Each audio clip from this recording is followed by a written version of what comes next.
Olá, olá, minha gente, tudo bem com vocês? Aqui é a Dani Nunes falando, sejam todos muito bem-vindos, muito bem-vindos aí. Hoje estamos com a nossa live número 6, tema Todo mundo precisa de terapia?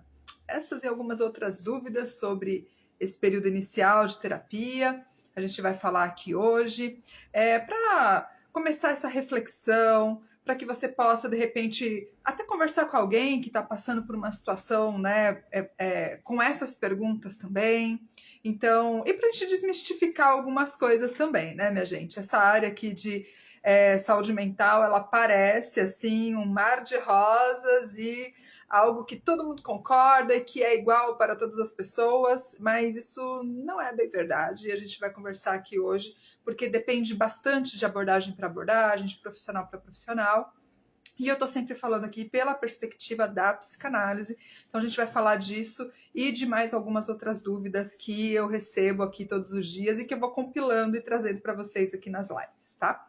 Lembrando que as nossas lives acontecem sempre às quartas-feiras, ao meio-dia. Se você não consegue assistir ao vivo, não tem problema, depois fica disponível aqui no Instagram e também eu deixo disponível lá no YouTube, tá? Então, as lives aqui nas quartas e lá no YouTube nas sextas, tá bom? Então, vamos lá. Bom, gente, a primeira coisa que eu acho que é legal da gente falar, quando eu estiver olhando aqui pro lado, vocês vão perceber, é que eu estou olhando a minha colinha, tá, minha gente? A tia Dani tem uma colinha aqui. Primeira coisa que eu acho importante da gente conversar, assim, é dessa ideia de obrigatoriedade da terapia para absolutamente todas as pessoas, né? Então, absolutamente todo mundo precisa de terapia, né? Olha, gente, eu realmente assim não acredito que obrigatoriamente toda pessoa responde bem, ou toda pessoa dá certo, ou toda pessoa está pronta para a terapia. Eu acho que não é bem assim que funciona. Seria ótimo que todo mundo pudesse passar por esse processo em algum momento da vida, sem dúvida, porque a terapia ela promove aí uma conversa interna que o nosso modo de vida hoje ainda não permite que a gente consiga fazer isso em outros lugares. Agora, não quer dizer também que isso não possa ser feito de outras maneiras. Então, acho que a gente pode começar aqui falando que a terapia não é a única maneira de lidar aí com as questões mentais, com o sofrimento mental, não é a única. E eu não acho que é obrigatório também. Mas eu acho que, assim, se todo mundo pudesse passar por esse processo terapêutico em algum momento da vida, olha, seria ótimo, né? Mas eu acho também que a gente não pode esquecer que existem muitas questões aí no meio disso de colocar como obrigatoriedade para todo mundo, né? Primeiro porque não é todo mundo que está no processo de falar de si, não é todo mundo que está no processo de enfrentar determinadas questões sobre si mesmo. E apesar de, mas a terapia não ensina a fazer isso? Ensina no sentido de que ela vai mostrando como isso é possível, porque na terapia a gente não fica assim, olha, então, faz assim, faz assado. Conforme vai se desenrolando o processo terapêutico, a pessoa vai percebendo que algumas coisas vão acontecendo, e aí conforme outras coisas vão acontecendo daquele mesmo jeito, ela percebe que, nossa, mas eu já enfrentei isso de um jeito lá atrás na terapia, acho que eu vou fazer isso, porque esses processos aqui, tem uns pedaços que são conscientes, mas tem muita coisa que não é consciente, né? Essa é a principal diferença aí da psicanálise para outras abordagens. A psicanálise, ela sempre vai levar em consideração esse pedaço inconsciente, porque ele está movimentando muita coisa dentro da nossa psique, dentro da nossa mente, né? Então, a gente tem esses processos acontecendo ao mesmo tempo, eles não são separados, eles acontecem juntos, né? A parte consciente da parte inconsciente. Então, tem coisas que na terapia elas são óbvias e que você conscientemente registra. Mas tem outra parte, outra camada disso que vai acontecer de uma maneira muito mais profunda, e aí vai depender desse trabalho da psique e organizando algumas coisas internamente. E que esse é o trabalho mais fantástico da gente fazer na terapia, e que, de uma forma ou de outra, assim, isso também acontece em outras abordagens, né, gente? Mas é que a psicanálise trabalha muito dentro dessa parte do inconsciente, então é mais evidente o nível em que isso está acontecendo de uma maneira mais profunda. Mas é como eu sempre digo, não tem assim a melhor terapia, a terapia que soluciona todos os problemas e principalmente, né, isso que a gente estava dizendo, não é que a terapia é a única solução para todos os sofrimentos psíquicos, aí, para todas as questões mentais, mas é que ela dá a possibilidade da gente organizar, da gente falar, da gente elaborar determinados pedaços de nós mesmos aí que a gente não tem outro lugar para falar. Ou que mesmo que a gente tenha feito isso em outros espaços, a terapia proporciona isso de uma maneira mais profunda. Mas que nem todo mundo vai estar no momento de falar de alguma coisa, de elaborar alguma coisa. Então, assim, é necessária essa disposição para o processo terapêutico. E isso eu acredito que nem todo mundo está no momento. E nem todo mundo dá certo, por exemplo, com a psicanálise. Às vezes a pessoa vai preferir um outro método. E eu não vejo problema com isso, sabe, gente? Porque eu também acho que cada pessoa é de um jeito, tem uma maneira de lidar com a vida. Então é natural que cada pessoa procure maneiras aí de encontrar o que mais se encaixa com ela mesma, né? Então, isso eu acho que é uma coisa para a gente começar a pensar. E uma outra coisa que eu fico pensando também sobre a gente falar isso, que não é todo mundo tem que fazer terapia, é que, gente, a gente vive, e eu tô falando assim, vou falar de Brasil, nem vou falar de mundo, porque aí é mais amplo ainda.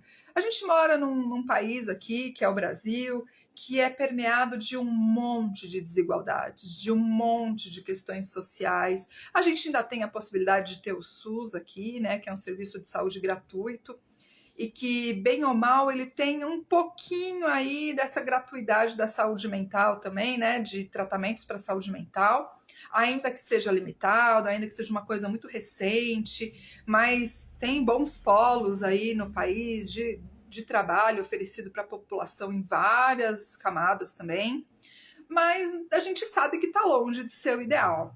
Então, se a gente também pega do pressuposto de que todo mundo tem que fazer do jeito X, a gente está excluindo aí uma grande quantidade de pessoas que não vão chegar, não vão ter acesso. E não só não vão ter acesso, né, gente? Será que tem especialista para lidar com absolutamente toda a população do mundo, do planeta, do país? Não, então, não acho que é por aí. Mas, novamente, a terapia é sim uma maneira muito profunda de lidar com determinados pedaços nossos, que é só na terapia que a gente consegue fazer. Então, eu acho que seria ótimo que as pessoas pudessem passar por esse processo em algum momento da vida.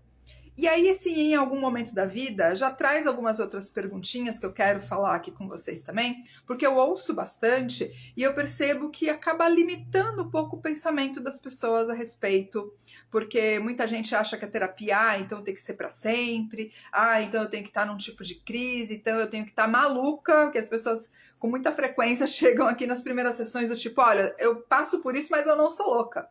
Como se então um dos critérios para fazer terapia é estar louco. E o que é esse louco, né?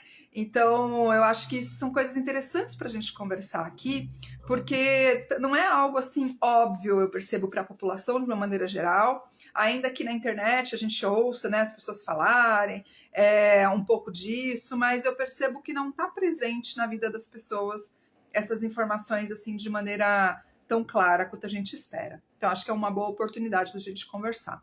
E também porque são dúvidas que sempre aparecem aqui nos meus atendimentos, sempre aparecem aqui de pessoas que, fulano me falou de você, mas terapia não é coisa X? Mas terapia não é coisa tal? E aí a gente precisa sempre conversar sobre isso. Então, eu não acho que a gente... que seja uma repetição. Eu acho que, pelo contrário, cada vez que a gente ouve, alguma coisinha vai ficando mais clara, né? Então, eu acho que essa é uma boa oportunidade da gente falar aí de algumas questões. Bom, primeira pergunta que eu recebo assim bastante, que eu acho que está dentro dessa questão, né, da gente falar sobre esses momentos iniciais de terapia, mas também sobre desmistificar algumas coisas, é sobre quem é que precisa de terapia. Então, essa é uma questão inicial, assim, bem importante para a gente discutir aqui. Então, quem que precisa de terapia?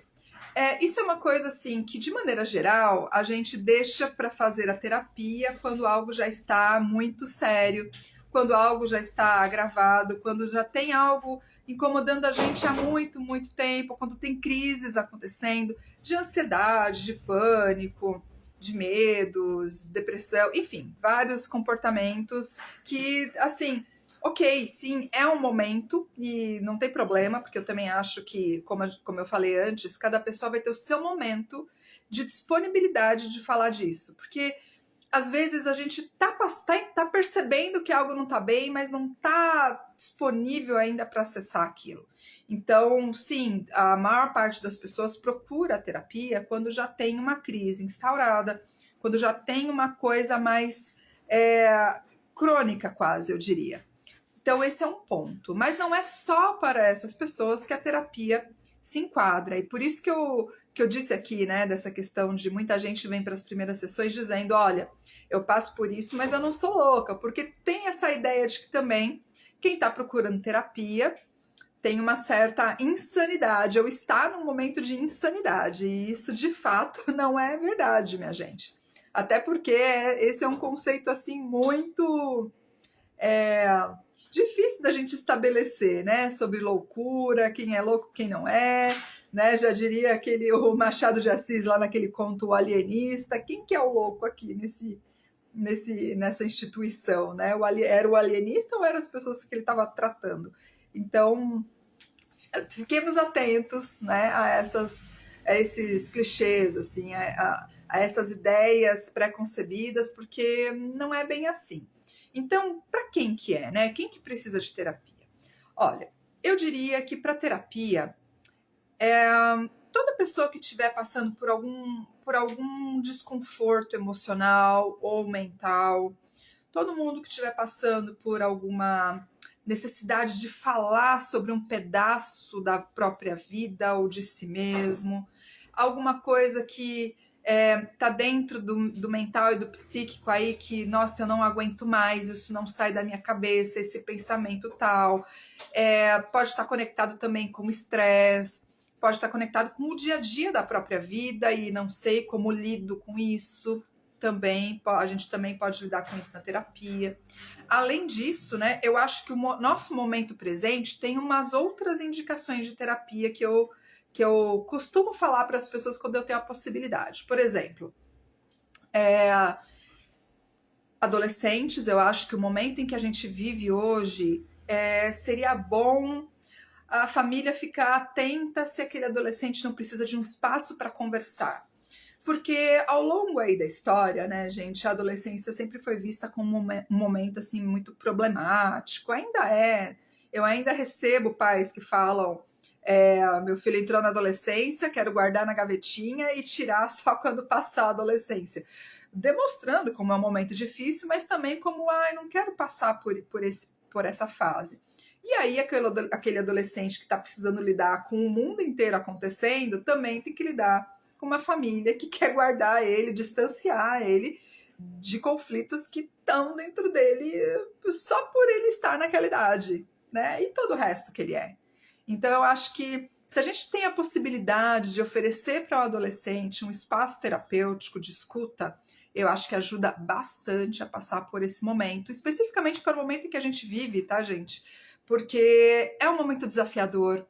Essa é a primeira geração que tem desde sempre essa questão de redes sociais, e a gente sabe quanto isso pode ser muito cruel para a adolescência, porque está ainda se conhecendo, tentando formar a própria identidade, num momento que, assim, é importante e vai acontecer, é necessário acontecer um afastamento dos pais, não afastamento no sentido de não quero falar com meus pais, mas é porque é importante mesmo que esse adolescente possa fazer esse afastamento no sentido de meus pais são uns, eu sou uma pessoa fora dessa relação com eles também, e o que eu quero ser, e o que eu sou. Isso é muito, assim, faz parte da adolescência, mas é muito conflituoso, porque primeiro que a gente quer sempre uma certa aprovação dos pais, e às vezes isso não é bem óbvio e bem claro,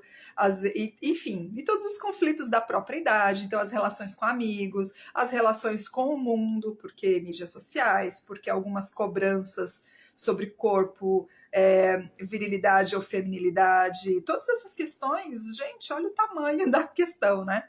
Então, para alguns grupos, hoje, eu digo que é muito importante que se possa oferecer a terapia como uma maneira de lidar com a vida, também de aprender a lidar com a vida. Porque, por exemplo, para adolescentes, é normal que os pais já não tenham aquele olhar que tinha de quando era criança, de cuidado, tá tudo bem, meu filho é escola. A gente percebe que esse não é um movimento comum. Normalmente os pais estão lá passando todo o tempo que eles podem no trabalho, que a gente sabe como que a vida é uma loucura, e quando o filho chega nessa idade, já se espera que esse filho tenha umas atitudes mini adultas, digamos assim, né? Mas que na verdade não está disponível ainda para essa pessoa. Então, por isso que a adolescência eu diria que é um momento assim chave e muito importante, se fosse possível, de que se oferecesse esse espaço terapêutico, esse espaço de terapia, né? De fala, de escuta. Então, acho que é um grupo muito importante para ser colocado nisso. Quem precisa de terapia? Eu diria que os adolescentes hoje, talvez mais do que nunca, mas não posso dizer, então estou dizendo por hoje especificamente.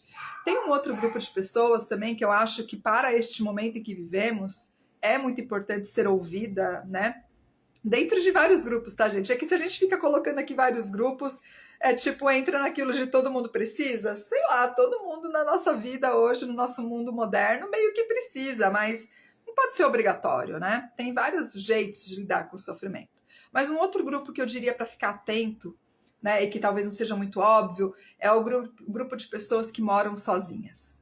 E esse grupo é um grupo cada vez maior na nossa sociedade, porque as famílias são menores, né, do que 50 anos atrás, e tem esse caminho mesmo das pessoas irem morar sozinhas por diversas questões.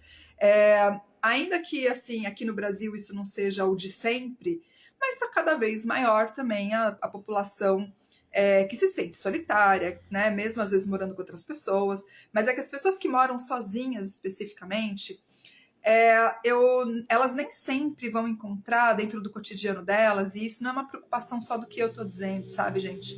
Dentro da Organização Mundial de Saúde, existe uma preocupação com essa questão da solidão. E o grupo das pessoas que moram sozinhas é um grupo que se observa com cuidado, porque é um grupo que sofre em silêncio por muito tempo. É um grupo também que se não tiver, por exemplo, uma rede de apoio, e às vezes é uma família que se desfez, ou é uma família que não está em contato, e que aí, de repente, essas pessoas têm mais dificuldade de formar laços entre amigos, por exemplo, a pessoa ela fica muito dentro de um mundo que ela não consegue enxergar saídas, ou que ela vai adoecendo e não percebe, ou que ela não tem com quem falar sobre determinadas angústias, sobre determinadas dificuldades. Então, esse é um grupo que eu acho importante de ficar atento, assim. Não porque, nossa, então é todo mundo adoecido, não é isso. É só porque é um grupo que talvez tenha menos possibilidades de conviver, de perceber o seu próprio adoecimento, de talvez se tivesse dentro de um grupo, algumas angústias não seriam tão expostas, né, ou tão vulnerabilizantes. Então, por exemplo, eu percebo isso bastante com idosos que moram sozinhos. Idosos eu acho que é um outro grupo para a gente ficar muito atento no mundo em que a gente vive, especificamente aí para a área de terapia, de saúde mental. Mas porque, por exemplo, idosos que moram sozinhos, eles já tem aquela questão do envelhecimento mesmo, que de fato tem diversos desafios e dificuldades, né? Mas, por exemplo, a gente vai percebendo que a relação com a realidade é um pouco diferente. Então, se aparece uma coisa X ali no WhatsApp, sei lá eu qual, é mais comum que a pessoa acredite naquilo e se torne um alvo para determinadas até golpes tal, mas não só para isso, mas também para que ela acredite em determinadas coisas. Então, pessoas que ficam com mais medo de sair na rua, e isso é claro que está dentro do que a própria vida com o envelhecimento traz, desse medo do novo, dessa insegurança, mas que não está dentro só para idosos. Eu acho que para quem mora sozinho acaba tendo que se preocupar preocupar com determinadas coisas e também não tendo como falar de determinadas coisas, que acaba deixando essa pessoa um pouco mais vulnerável para as próprias angústias, para as próprias neuroses, né? E a gente poderia dizer. Então, ficaria muito atento. Com os idosos também, os idosos eu acho que são um outro grupo, assim, para a gente ficar atento, porque a família tende a não ouvir mais o idoso, e o idoso precisa, sim, tanto quanto qualquer outra pessoa, de espaço de escuta. É um momento de transformação muito difícil, muito desafiador, porque é o corpo com desafios, é a mente funcionando, mas não acompanhando o corpo, e às vezes a mente não funcionando da maneira como a pessoa acha que está funcionando, e aí é as relações com a família também se modificando. Então, de repente, o pai e a mãe, que aí já não tem mais a função de pai e mãe, e acaba sendo um filho para o filho, né? E o filho precisando fazer também essa transformação, e essa dinâmica não é simples, minha gente. Eu acompanho aqui todos os dias como isso é desafiador, o envelhecimento dos pais e essa necessidade de troca que vai acontecendo entre os papéis. Isso pode ser muito sofrido, e a terapia é uma maneira muito, eu acho que uma oportunidade de humanizar novamente essa pessoa, porque muitas vezes o idoso é colocadinho lá de lado, ele está sendo bem cuidado no sentido físico, mas às vezes não está se percebendo ali o adoecimento que está acontecendo, tanto que tem muitas estatísticas aí de que o idoso se coloca em comportamentos vulneráveis, apesar de talvez ele não estar lá no grupo do suicídio, mas ele se coloca no grupo em termos de comportamento vulnerável, que coloca ele num risco maior de se infligir essas questões, né, suicidas, os pensamentos suicidas. Então, isso acontece com bastante frequência e a família às vezes só vai perceber quando a situação já está muito complicada, ou quando ela vem acompanhada, por exemplo, de Parkinson, de Alzheimer, e, enfim, situações que a gente pode talvez entender de outra maneira, né? Então, e os idosos também, eles são muito, eles têm muita resistência para falar com um terapeuta, tá, gente? É normal, isso é da vida mesmo, é uma geração que só se procurava terapia, psiquiatra ou qualquer outra coisa nesse sentido se houvesse um surto psicótico, se a pessoa estivesse louca, como eles dizem, né? Eu não sou louca, o que eu vou fazer? O que eu vou ficar falando na minha vida para essa pessoa? Eu ouço bastante isso, mas então tem uma resistência maior mesmo, e aí tem um jeito de trabalhar com idosos na terapia para que eles consigam ir justamente entendendo o que está sendo feito ali, para que eles possam trazer as questões deles. Então é um grupo que eu realmente ficaria atenta aí, quem tem essas questões na família, tá? Um outro grupo também que eu acho importante da gente falar, assim, são os grupos que têm diagnósticos de algum transtorno. E a psicanálise tem diversas questões com esses diagnósticos, tá, gente? Não porque ela não concorde no sentido de sim ou não, algumas linhas têm essa questão, mas principalmente porque os transtornos hoje em dia são diagnósticos feitos, na maior parte dos casos, em muitos casos, sem o cuidado devido, né? Mas ok, então assim, existem essas questões aí da psicanálise com os diagnósticos de transtornos mentais, tanto que a psicanálise não faz esse tipo de diagnóstico, tá, gente?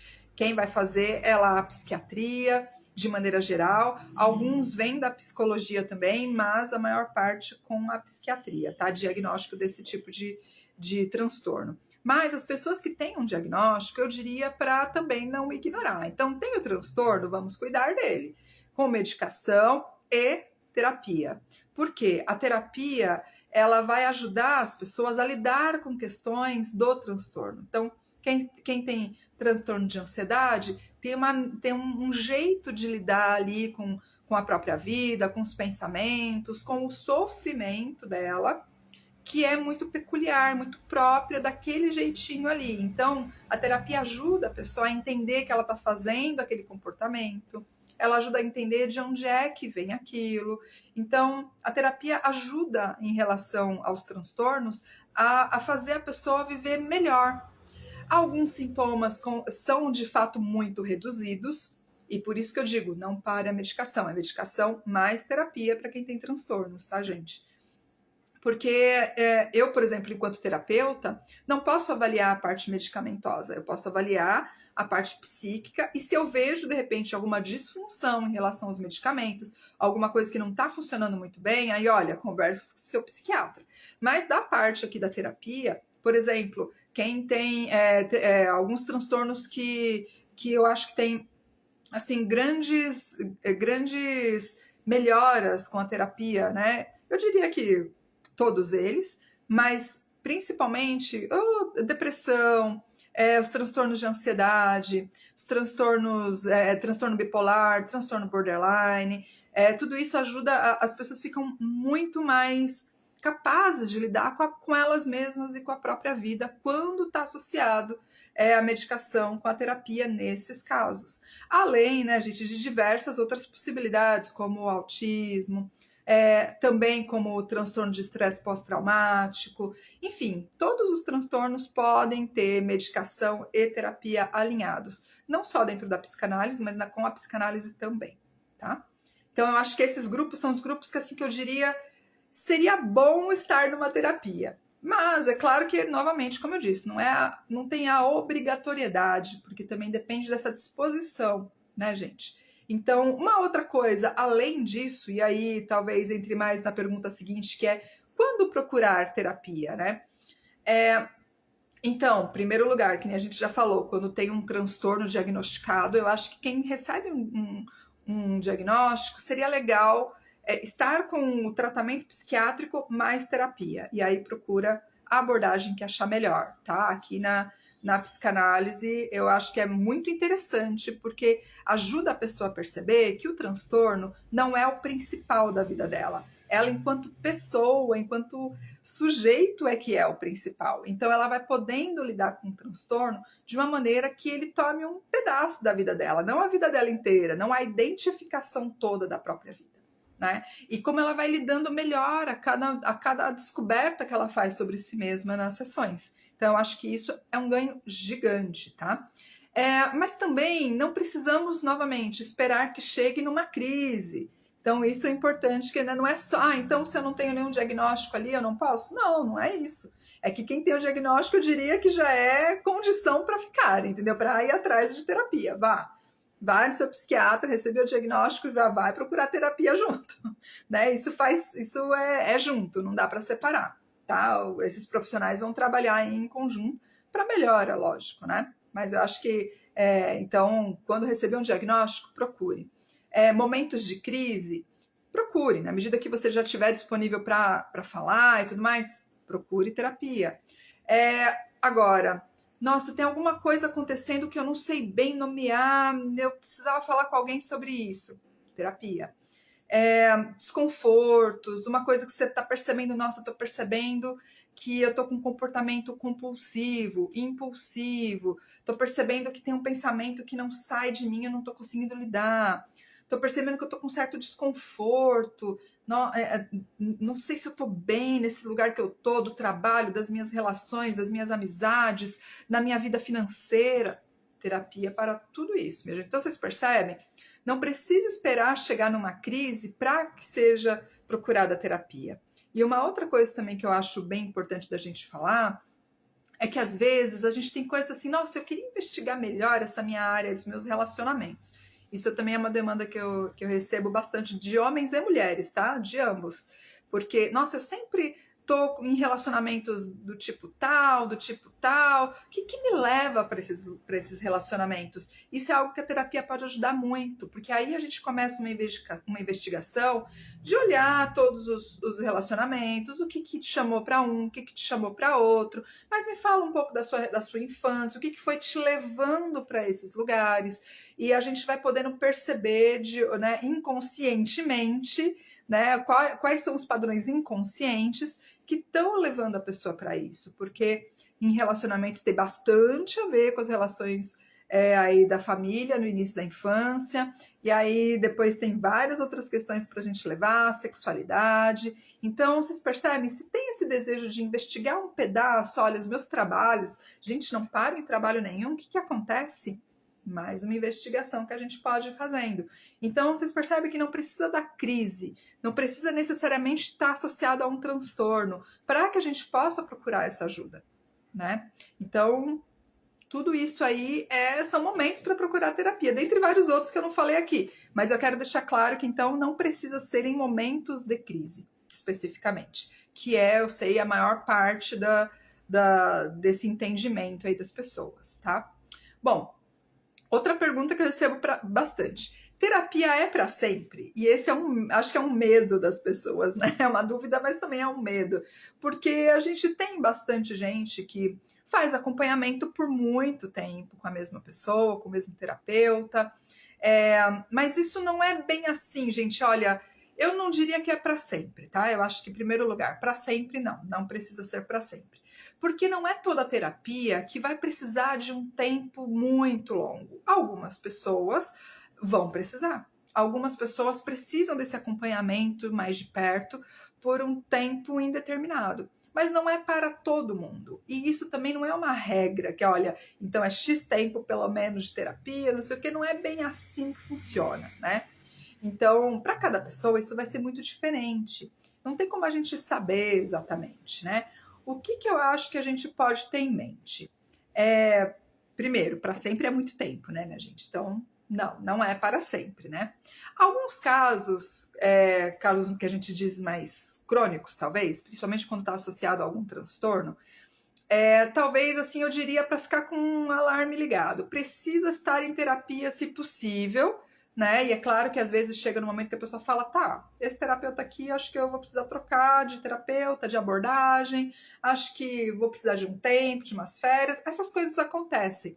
Mas quando está associado com um transtorno, principalmente, por exemplo, bipolaridade, borderline, ou questões mais delicadas com luto, questões de transtornos alimentares, por exemplo. Então, os quadros que são mais dentro de um polo, assim, dentro de uma gravidade maior, é importante, de fato, que o acompanhamento seja mais longo. Porque, por exemplo, bipolaridade, até que se façam várias das fases e você consiga entender quais são os gatilhos de uma fase, os gatilhos de outro, e, enfim, borderline é a mesma coisa. Às vezes a pessoa precisa passar por alguns relacionamentos para ela perceber que, tô repetindo. Então, isso pode ser um tempo longo, de fato, né?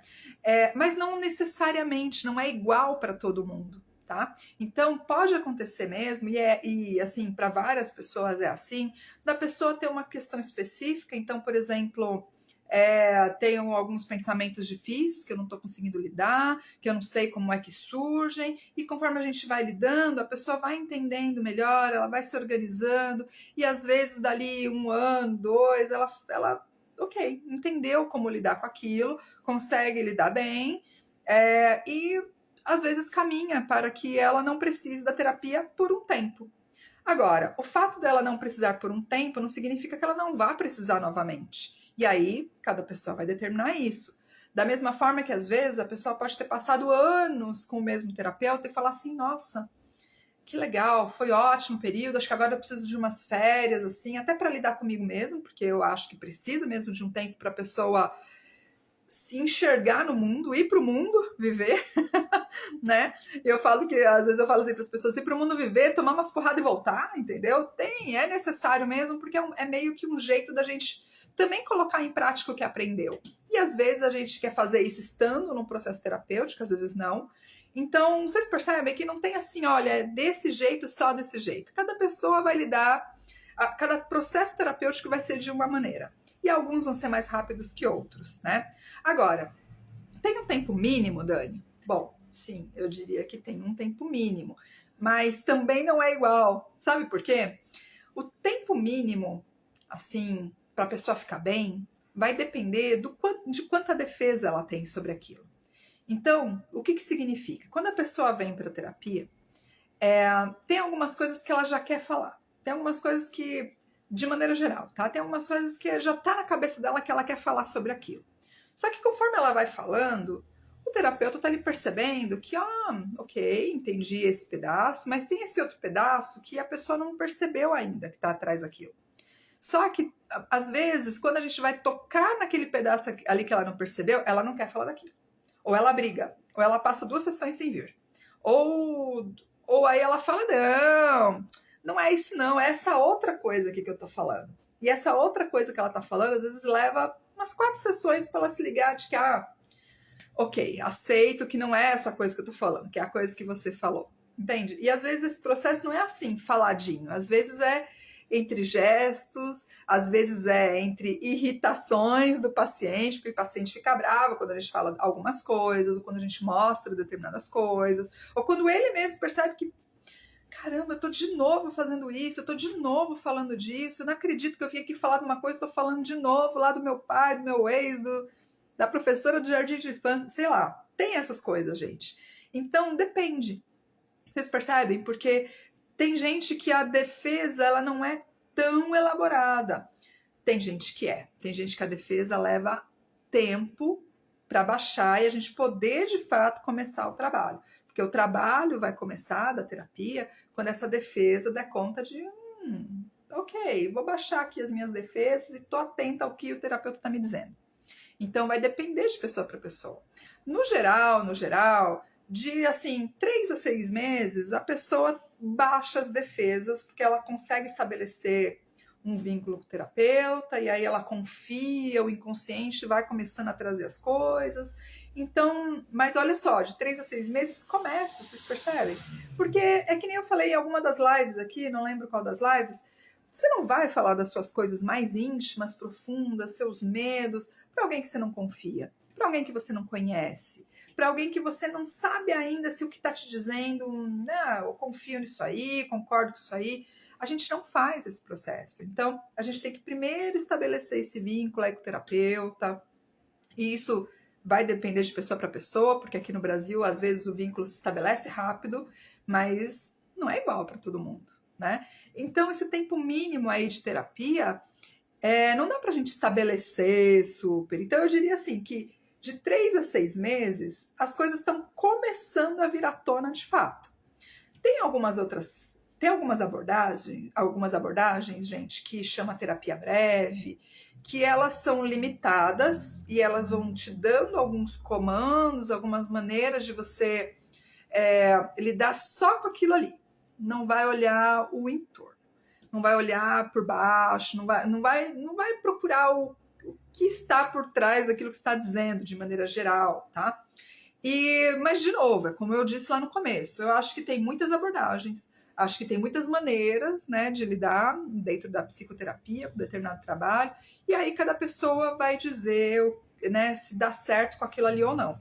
Tem que ir lá testar para ver, tá? Porque cada pessoa, de fato, pode ser que a maneira como eu lido aqui, que nem eu tô falando aqui, olha, de criar, não sei o quê, algumas pessoas fazem isso de um jeito muito rápido. 1 mês, 3 meses, porque é um processo que eu gosto de fazer e que eu sei que funciona para a maior parte das pessoas. Tem pessoas que passaram por esse negócio aqui dos 3 meses, 6 meses, mas só vão conseguir chegar de fato onde precisa chegar na terapia para lidar com o que ela mesma quer lidar, vai levar às vezes anos, porque é dela aquela defesa, porque tem camadas e camadas de defesa. Então depende muito de pessoa para pessoa. O que assim, na minha maneira de lidar aqui com psicoterapia, nesses atendimentos que eu faço, a partir da psicanálise, eu percebo que de 3 a 6 meses a terapia está começando a se aprofundar de fato. Antes disso, é pura defesa. A gente está entendendo, está começando a surgir os assuntos ali, tá? Mas, de novo, depende bastante de pessoa para pessoa, tá? Outra pergunta que eu recebo bastante. Existe alta da terapia?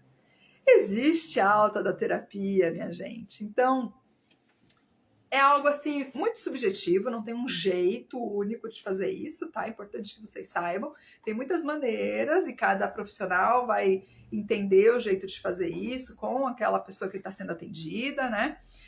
Mas tem, sim, momentos em que a terapia chegou no limite que poderia chegar para aquele momento, às vezes. Então, às vezes, olha, para o que a pessoa está lidando até este momento aqui, ok, chegamos onde poderia chegar, vai para o mundo, entendeu? Que nem eu falo para as pessoas, vai para o mundo, vai lá viver. Pode ser que daqui a uns meses você precise retornar, porque é algo que a vida trouxe e vai precisar ser olhado. E aí é outro processo, percebem? Começa outra coisa. Então tem esses momentos. Também tem momentos em que a abordagem para aquela pessoa chega no limite. Então, e assim, gente, existem rixas gigantescas, tá? Entre psicanálise, TCC, PBE, todas essas coisas, né? Mas todas elas podem ser complementares de alguma forma. Para quem está aí enquanto paciente, pode procurar em todas elas. E às vezes pode perceber que mesmo tendo ficado anos em uma dessas abordagens, pode ser que eu fale, nossa, agora tá, ok, foi ótimo até aqui, acho que eu vou testar outra abordagem aqui para ver se me dá outra perspectiva sobre as minhas coisas, porque quero testar outra. Ok, tudo bem. Né? A gente dá alta para aquela pessoa também que não tá ali fazendo, né? O Freud lá falava que para de fazer a transferência com o terapeuta, né? Que para de o vínculo terapeuta e paciente para de funcionar como mobilizador das defesas, né? Isso acontece. E quando chega num momento como esse, aí cada profissional vai, dentro da sua abordagem, entender o que fazer. Mas chega um momento, às vezes, de alta. E isso é um pouco diferente, porque quando a gente pensa em alta, a gente pensa lá nos tratamentos médicos, né? No tratamento médico, a pessoa tem alta quando, por exemplo, não tem mais febre. Aquela doença que você tava, passou, nem vai pegar mais, tá? Tipo, sei lá, cachumba. Quem teve cachumba uma vez, acho, não sei se é assim ainda, mas também acaba associando as coisas, né? Então eu tive alta da terapia, não vou precisar nunca mais. Não é bem assim. E também não é no sentido de, então vou ter alta porque não tô mais ansioso, não tô tendo crise de ansiedade, posso ter alta. Também não é bem assim. Então, é mais subjetivo, tá? Vai depender de cada pessoa, vai depender de algumas condições, mas pode acontecer sim, pode acontecer e assim, entendendo como aquilo ali funciona, e lida melhor, ok? Tem essa possibilidade. Então, não é que o sintoma vai deixar de existir, mas a pessoa vai conseguir lidar com aquilo ali e vai entender por que dentro dela acontece aquilo, né? Então, isso, por exemplo, é uma possibilidade da pessoa ter alta mesmo continuando com alguns sintomas, né? Então, só para vocês entenderem, tá? E essa outra questão de que não é porque teve alta que nunca mais vai precisar. Não é isso. Pode ser que ela precise retornar dali 2 meses, 6 meses, 1 ano. Eu tenho bastante aqui entre os meus atendimentos pessoas que resolvem o que precisam resolver ali nos seus períodos de tratamento e dali 1 ano, 2 retornam. Com outra questão, tá? Outra, não é continuidade necessariamente. Algumas com uma nova perspectiva da mesma demanda inicial, mas várias pessoas com questões diferentes, porque a pessoa de repente veio tratar uma coisa, mas dali a uns anos, poxa, minha mãe morreu, cara, é outra coisa para lidar. Ou aconteceu uma outra coisa, meu filho agora é adolescente, não estou sabendo lidar com essa questão, e aí a minha adolescência foi do jeito tal. Gente, vai mudando, a vida vai mudando e a vida vai vivendo. Então a gente vai tendo questões diferentes. Então, sim, é possibilidade de ter alta, né? Existe essa possibilidade de ter alta, mas ela é diferente de um tratamento médico tradicional, tá? Outras coisas são observadas e também vai depender bastante aí de cada terapia e de cada abordagem, tá? Mas existe essa possibilidade, sim. Bom, minha gente, tudo isso que falamos hoje, e eu acho que das coisas todas que falamos, o importante é que a gente lembre: terapia não é a solução para todos os problemas, ela não é mágica, né? Ela é um processo que depende bastante, e bastante mesmo, da participação do paciente, do desejo do paciente, de fato, de mergulhar naquele processo, de trazer de fato, de estar presente ali nesse processo, tá? Isso é muito importante. Então, não tem mágica, não tem tempo certo, não tem receitinha de bolo, tá? Inclusive, assim, essa questão de receitinha de bolo para qualquer que seja a questão que trata a subjetividade, que trata esse pedaço do ser humano que é o que faz ele único, justamente. Qualquer receitinha de bolo que trate essas coisas, na minha opinião, é pra gente ficar com, assim, um pezinho atrás, para entender melhor do que se trata, viu, minha gente?